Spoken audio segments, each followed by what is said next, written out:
ছাত্রছাত্রীরা, আমি মাধ্যমিক জীবনবিজ্ঞান ও পরিবেশের মণ্ডল বসুর বই থেকে পার্ট 1-এ তোমাদের বহু কল্পভিত্তিক যে প্রশ্নগুলোর উত্তর অর্থাৎ এমসিকিউর উত্তরগুলো দিয়েছি।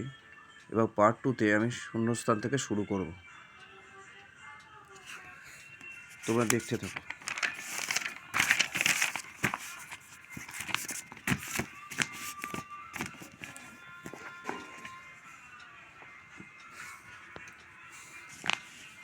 অতি সংক্ষিপ্ত উত্তরভিত্তিক প্রশ্ন। প্রশ্ন মান 1, প্রথম শূন্যস্থানটার উত্তর হচ্ছে নাস্টিক চলন বস্তু উদ্দীপকের উত্তর হবে তীব্রতার দ্বারা প্রভাবিত হয়। বস্তু উদ্দীপকের তীব্রতার দ্বারা প্রভাবিত হয়। কোশ্চেন নাম্বার 2, মানুষের লেন্সের ফোকাস দৈর্ঘ্য প্রয়োজন মতো পরিবর্তন করার পদ্ধতিকে, মানে ফোকাস দৈর্ঘ্য আমরা যে দেখতে পাই কখনো কখনো চোখে অনেক জোরে আলো পড়লে তখন আমরা চোখটাকে বন্ধ করে দিতে পারি আস্তে আস্তে, এবার কম আলো হলে আমরা আবার চোখটা বড় করি। এই যে ফোকাস দৈর্ঘ্যের প্রয়োজন মতো পরিবর্তন করার পদ্ধতিটাকে আমরা বলি উপযোজন।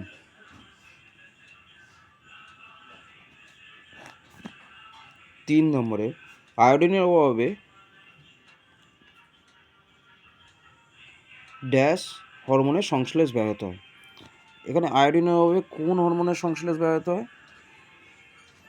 আমরা জানি আয়োডিনের অভাবে আমাদের কী রোগ হয়, নিচু ক্লাসে মানে 9-এও পড়েছি যে আয়োডিনের অভাবে গয়টার রোগ হয়। তা কোন হরমোন এই গয়টার রোগের জন্য দায়ী? সংশ্লেষ যদি তা ব্যাহত হয়, থাইরক্সিন। তো এর উত্তরটা হবে, সঠিক উত্তরটা থাইরক্সিন। আয়োডিনের অভাবে থাইরক্সিন হরমোনের সংশ্লেষ ব্যাহত হয়। 4 নম্বর, ড্যাশ হরমোন উদ্ভিদের পরিপক্ক বীজে খুব বেশি পরিমাণে পাওয়া যায়। পরিপক্ক বীজ মানে যে পাকা বীজ থেকে আমরা আবার নতুন করে গাছ পেতে পারি, সেই পরিপক্ক বীজে কোন হরমোন বেশি পাওয়া যায়? জিবেরেলিন।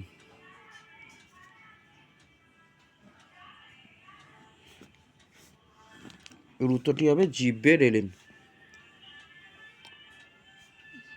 কোশ্চেন নম্বর 5, ড্যাশ হরমোনের কম ক্ষরণে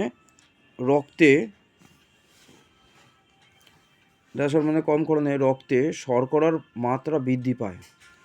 কোন হরমোনের কম ক্ষরণে রক্তে শর্করার মাত্রা বৃদ্ধি পায়? শর্করা মানে জানি আমরা ডায়াবেটিস মেলিটাসকে বলে, শর্করা মানে মধুমেহ রোগ। তবে কোন হরমোনের কারণে? ইনসুলিন। সঠিক উত্তরটি হলো ইনসুলিন। 6, ট্যাকটিক চলন এক প্রকার সামগ্রিক আবিষ্ট চলন। আমরা খালি লিখব সামগ্রিক চলন।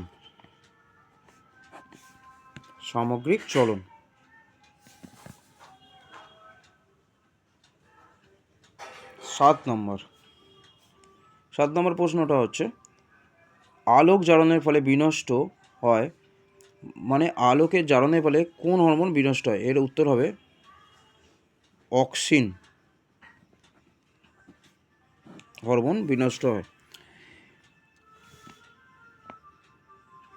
8 নম্বর প্রশ্ন, উদ্ভিদের বার্ধক্য বিলম্বকারী হরমোনটি হলো, মানে উদ্ভিদ তাড়াতাড়ি বুড়ো হয়ে যায় না। সঠিক উত্তর হলো বার্ধক্য বিলম্বকারী, উদ্ভিদ সতেজ থাকে, সবুজ থাকতে সাহায্য করে এমন হরমোনটি হলো সাইটোকাইনিন।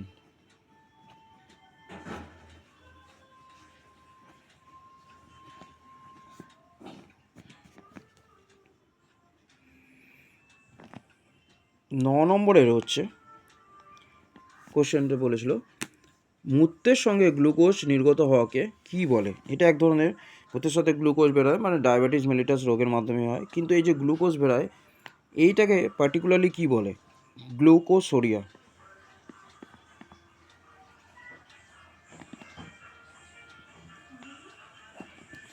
গ্লুকোসোরিয়া।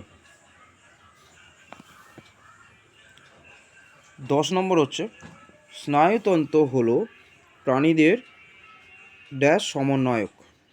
স্নায়ুতন্ত্র কী করে আমাদের সারা দেহে কোঅর্ডিনেশন মানে আমাদের সারা দেহের মধ্যে সংবেদনশীলতা বজায় রাখে। এটা হলো ভৌত সমন্বয়ক। 11, স্নায়ুকোষের শাখাবিহীন দীর্ঘ প্রবর্ধকটি হলো শাখাবিহীন। শাখাযুক্ত প্রবর্ধককে আমরা ডেনড্রন বলে থাকি। শাখাবিহীন দীর্ঘ প্রবর্ধক হলো অ্যাকশন।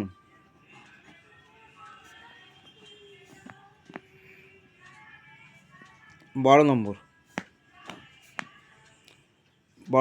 কেন্দ্রীয় স্নায়ুতন্ত্র গঠিত হয় মস্তিষ্ক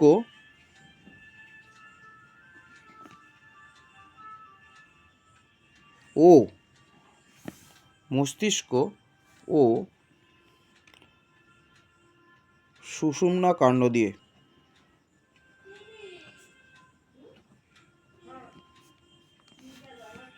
দ্বারা, দুটোর তলায় আমরা আন্ডারলাইন করে দেবো, মস্তিষ্ক ও সুষুম্না কাণ্ড দ্বারা।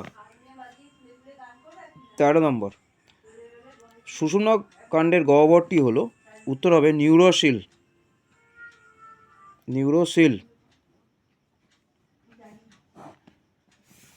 14 নম্বর, প্রতিবর্তক ক্রিয়া নিয়ন্ত্রণ করে কেন্দ্রীয় স্নায়ুতন্ত্রের কোন অংশ?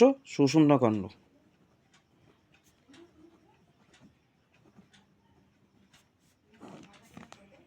15 নম্বর, বয়স বাড়লে লেন্স অস্বচ্ছ হয়ে যায়, অর্থাৎ লেন্স সাদা সাদা হয়ে যায়। এটা আমরা ভালোভাবে জানি হচ্ছে চোখে ছানি পড়া। তাই ইংরাজিতে কি বলবো এটাকে আমরা? ক্যাটারাক্ট।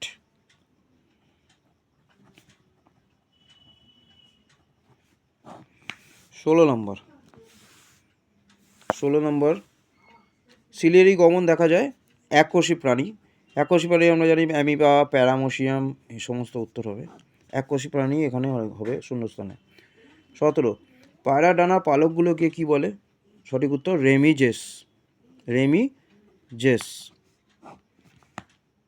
18 নম্বর, কানের ড্যাশ নালী দিয়ে ভারসাম্য রক্ষা করে। কানের কোন নালীটি ভারসাম্য রক্ষা করে?